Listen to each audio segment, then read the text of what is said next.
Assalamu alaikum do'stlar, yaxshimisizlar? Mening ismim Sumayya. Bugun sizlarga Ranglik oq ayiq degan hikoyani o'qib bermoqchi. Ranglik oq ayiq. Bir kuni oq ayiq uyida o'tirib nihoyatda zerikib ketibdi. U birdan ko'ngil ichib kelish uchun sirtqa chiqibdi. U har kuniki baribir daraxtning yonida o'tayotganda hasal tomchilari uning qulog'iga iqib tushibdi. Shuning bilan uning quloqlari birdanla sariq rangga o'zgarib qoldi. Orqadan bir tal hara uchib kelib, uning yonida g'o'ng'ilashga boshlabdi. Oq ayiq qo'rquvsidan ko'rmay qilib, oldidagi patoqqa dimla tushibdi. Patoqqa uning qo'rsog'i qo'ng'ir rangga o'zgarib qoldi.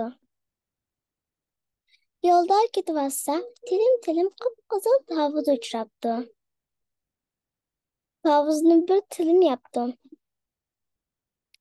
Voy xudoyim, endi uning qalpoqi qizil rangga o'zgarib qoldi.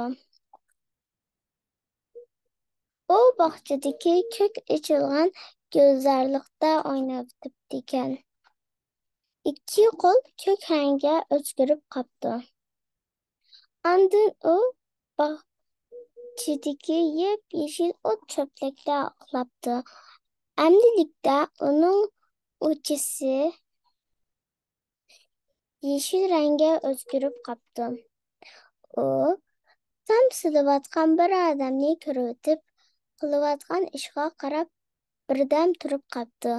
Shuning bilan uning patlari har rangga o'zgarib qoldi.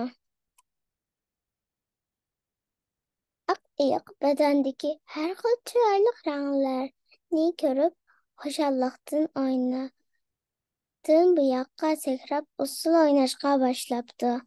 Abla bu yerdagi cho'ng toshni ko'rmay uning butig'iga bo'tlashib ketibdi.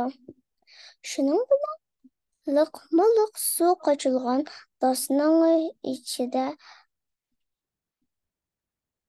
bo'ltingida tushib ketibdi.